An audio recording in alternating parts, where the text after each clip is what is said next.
now, starting with my own, looking at the younger generation, I think there is need for us to conserve ourselves. Who are we? What is our identity? How did we live? What did we eat? What was the culture? What were the values? And why did we do things the way we did? We realized that tourism in Africa is defined by the animals, the wildlife. But Africa is not all about the wildlife. And if you actually get to see clearly through your media, you realize that, which is dominated by the West, the more powerful, we do not have our own identities being replaced by the Western values as the best values. And when they come to Africa, they actually are going to see animals. Actually, I don't know originally whether we are not considered as animals. So then the cultures, our identity, whom are we, was not coming out clearly. For us to bring people here and see, actually say, we also lived. This is how we did things. That's how for many generations we survived. This was our food, this was our medicine, this was our recreation. This is how we did things for generations. These were our values. These things were disappearing. So we thought we should do something different. Mind you, we started in 2005 here. Okay. When actually there was hardly anything to do with cultural tourism. We've not been known that much. But the idea started that early. That's when we opened here.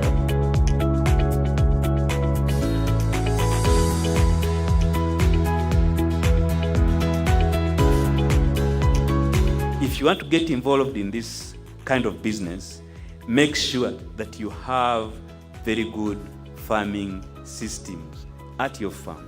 This is what is going to bring people at the farm. This is what is going to give confidence to the people who come to the farm to buy your product, eat it, and then pay you money. You should also have quality infrastructure, okay? So in terms of, for instance, the facilities that you are working with, they should be quality. The Commissioner has talked about cleanliness. Let us have our facilities accessible, clean, and so on and so forth. That will make you a very successful agro-tourism company.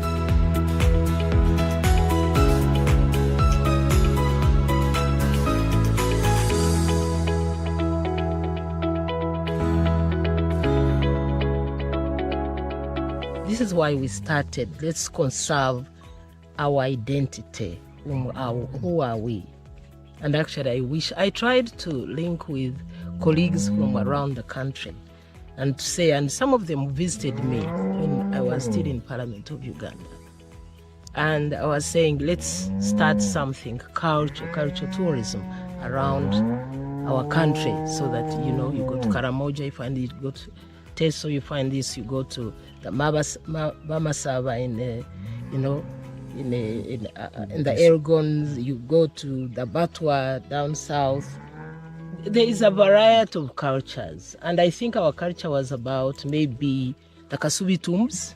That's not all. There's so much variety in this country. So tell us about the uptake. And I'm glad it is coming out now.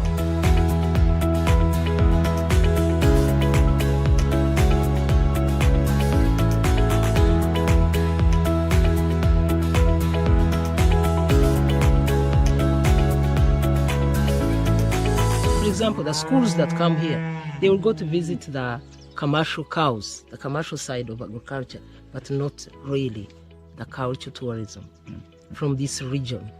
So domestically, not so valued. But when a Muzungu comes here, they really, really enjoy it. It's different. Okay. When a Chinese comes here, when a Japanese comes here, it's different. So I think it is valued. But eventually our people will value it. Don't be surprised, my daughter who lives in Canada, who's gone to school internationally, is the one who is so enthusiastic now about Nshenyi. She traveled, left her young kid. Yesterday she arrived here very late. to be able to meet you. And I can say, and my idea was that someone eventually will value it. Let's start. Let's do it.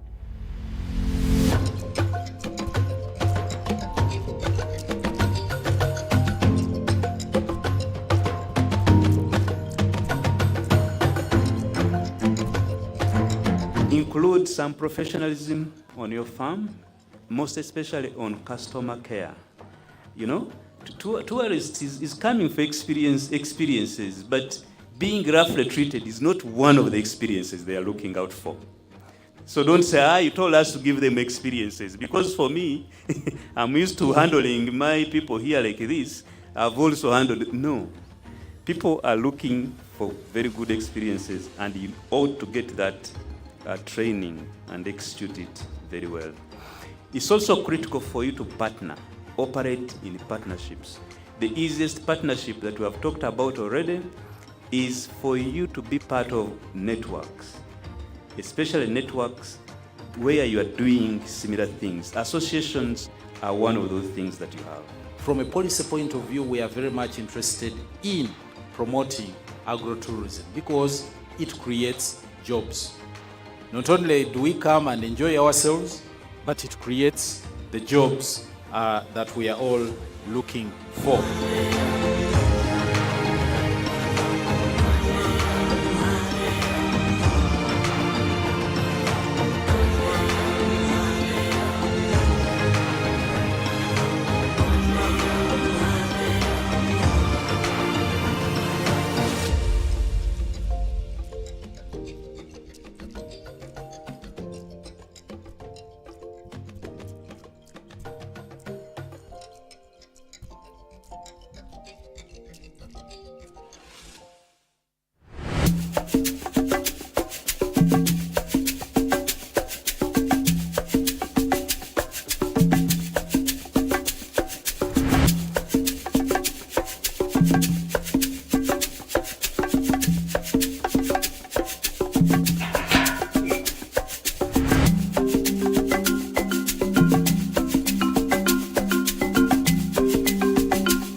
We buried these bananas. It's now the third day, and they're supposed to be buried for 3 days. Then on the third day, they are gotten out. Then we put them in the trough where it's squeezed. We first remove the upper parts. We put the bananas, then we squeeze them. There is a grass that all the process we shall go through it as you will be seeing. So now they spent 3 days. This is the third day. Now these boys are going to help us to remove it. Then we go to the trough and see how the squeezing is being done.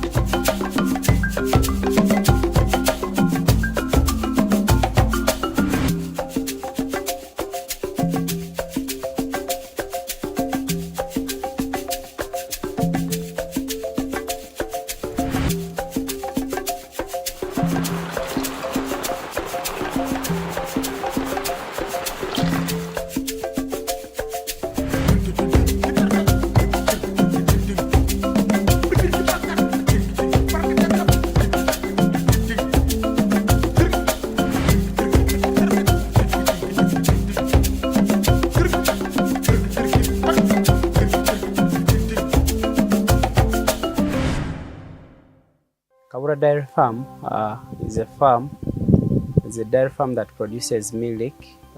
That is our main product, milk and good breeds that we disseminate to the farmers around in the area.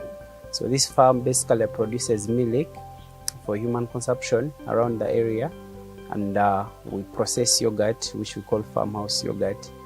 That's our value addition. We want to increase the farm revenue. So this farm, basically, we have a number of activities going on, from pasture conservation, pasture growing. We go to dairy production, milk production, tractor services, plowing around the area and harrowing. We employ the youth in this area. We have employed a quite number of people. We have the herdsmen, we have the tractor operators, We have the farm, the people who maintain the fences and all that. So we are adopting technologies, and I'll be happy to say most of the new technologies in the dairy system are being practiced here. Like you see the calves here, we do the dehorning at 1 day old, 2 days the chemical dehorning. We do the tagging, cow identification and all that, plus immunization and other activities.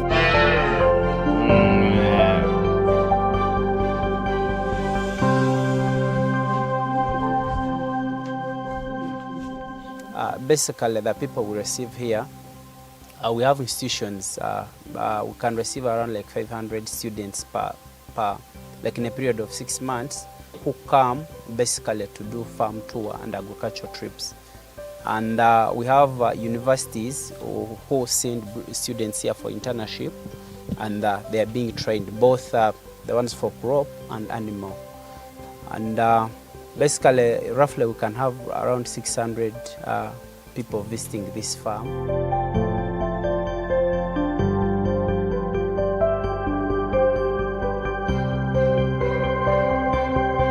You have to go out and market, because if you don't, ultimately you want to sell. You cannot sell if people don't know you. I began by telling you the different market segments, because even in marketing you need to segment and say, who are my customers? And I told you schools are a very good customer base, because one, they are supposed to go for this practical training.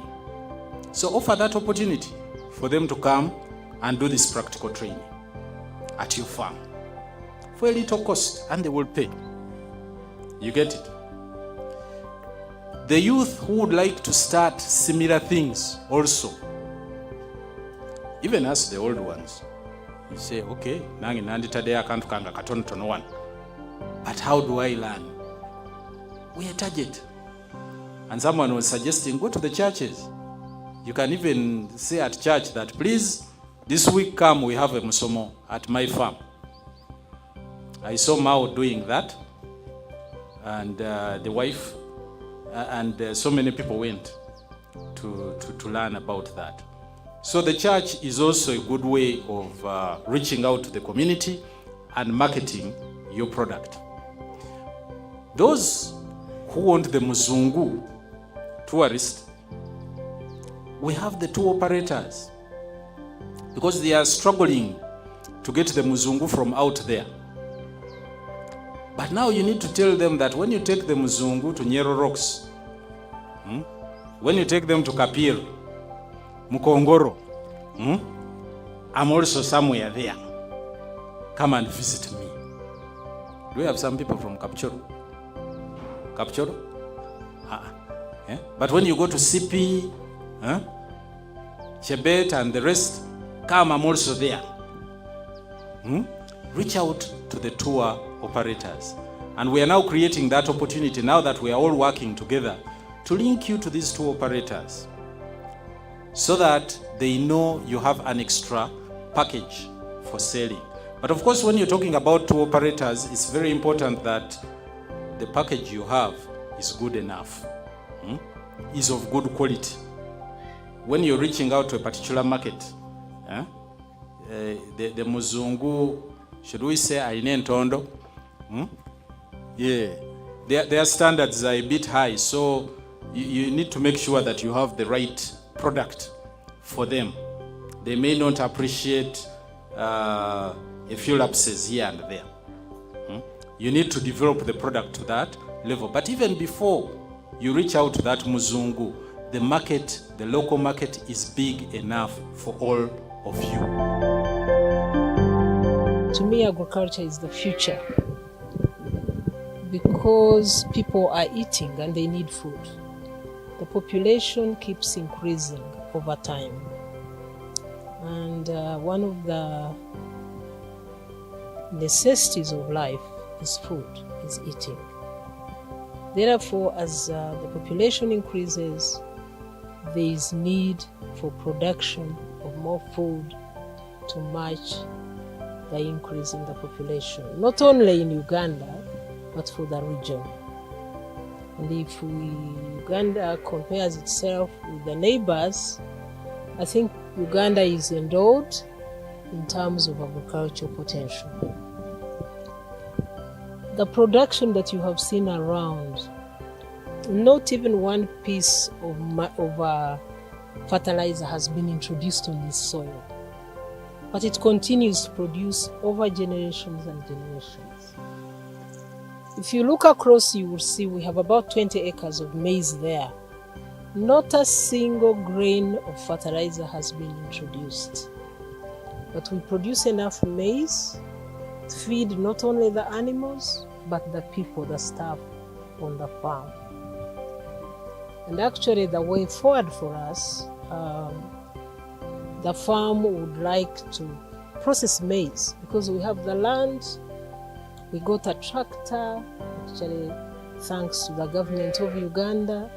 This farm has benefited from getting a tractor, and we are grateful. So we can grow as much maize as we need, even the neighbors, because the neighbors have access to this facility.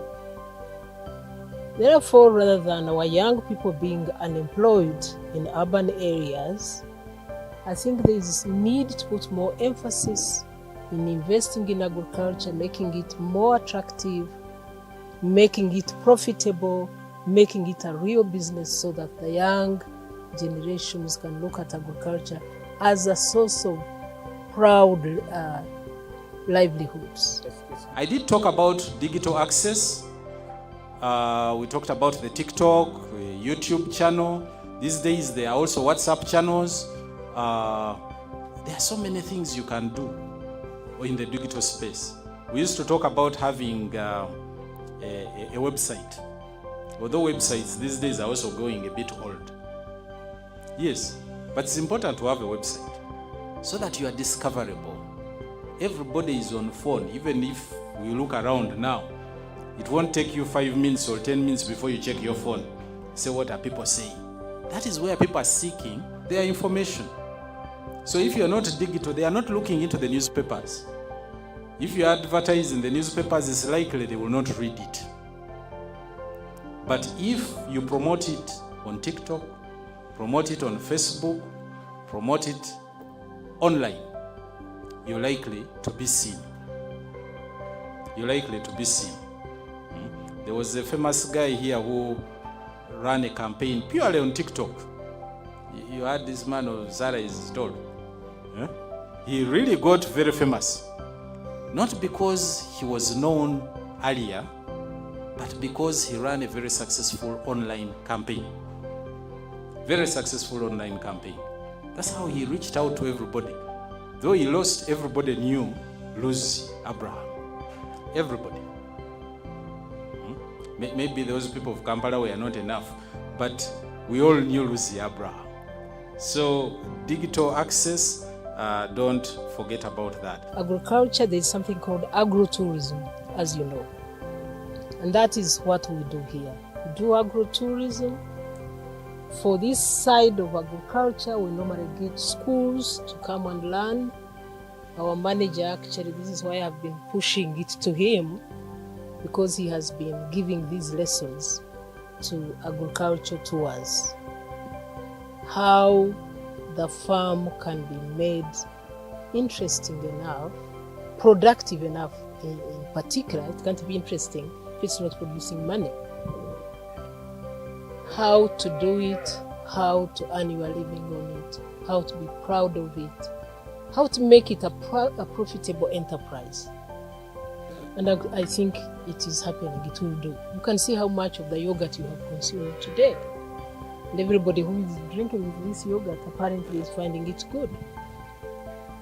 So, if you produce a liter of milk and sell it at 5,000 in form of yogurt, because you can't get that from fresh milk, then if you are selling 300, if you times 5,000, even if it's net, you can still get off your costs and make a good living and profit. Tourism is one of the fastest growing industries worldwide, even in Uganda. Last year, we registered about 1.6 million visitors coming to Uganda for various reasons, but mainly tourism reasons. 1.6 million people came to Uganda to see different things in the country. So how do you tap into that opportunity? Those that are coming into the country, how do you tap into that opportunity and say, also a bit of that money is mine? That is extremely important, and that is why we are here to see how we can tap into that opportunity. Since COVID, as I have told you, our agro-tourism has gone down, and now the effort is to revive it so that we then go back to the former glory before COVID. Post-COVID hasn't been good. I don't want to estimate. I can only tell you that we have not been doing good. The only area where we has peaked is actually this modern farming, mainly by school tours. But my cultural tourism, it needs a lot of attention to go back to. You will see the records in the book. We have a guest book, so it will show you the numbers before and the numbers now. The numbers before COVID and the numbers that we have now post-COVID. So there is, we think we have an interesting product. We think we have something unique that we are preserving and showcasing. Just needs the world to know about it and investors. The promotion of the agro-tourism, that's the marketing and branding. At least we should have an anchor program that is promoting, okay, agro-tourism, and so that people know.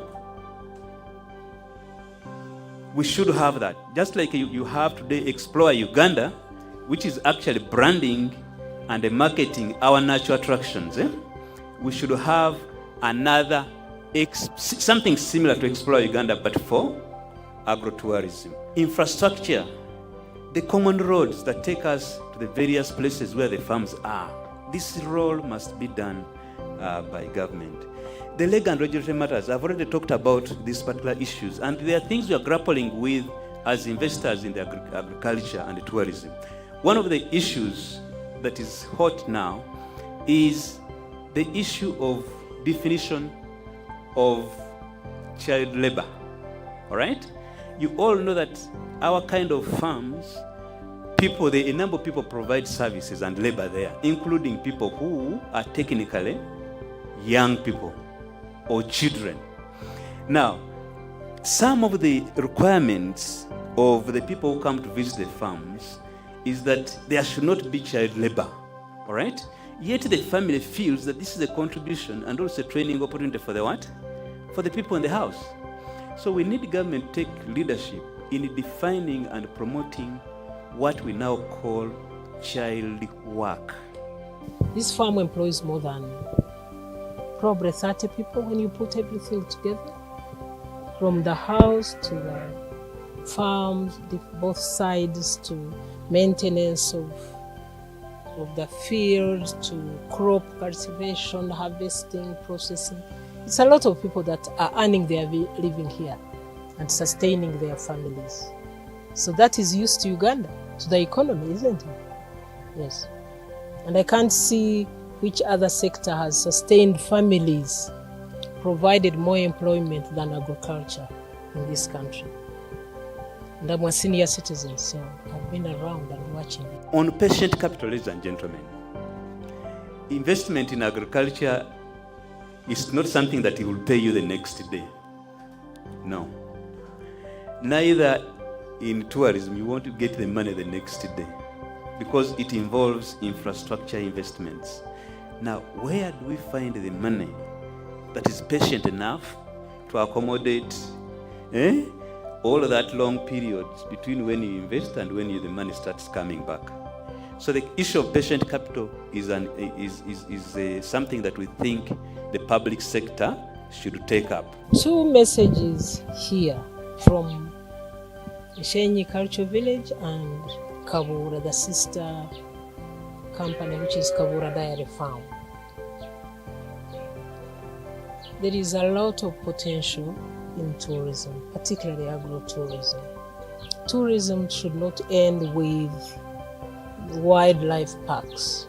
There is more interesting that Ugandans can showcase about whom they are, about the potential, the livelihoods, what we enjoy, recreation, food, neighborhood, ways of life, and that other cultures from outside, or even across our own country, across the region. The Maasais in Kenya and Tanzania are doing things differently from how the Banyankole are doing them. And so we are doing things differently from how the Wajisus in the East are doing them, like that. If you go even within the same region, go to Kisoro, you find a different culture altogether. So there is a variety, and it is all good. We need to understand. And we should also learn, copy the good things, drop the negative aspects of our culture. They were terrible aspects, like the way people treated the women, the gender segregation, the subordination. Some cultural practices were not good. Let's shed those, but keep the good ones and grow them, and even let others copy us also.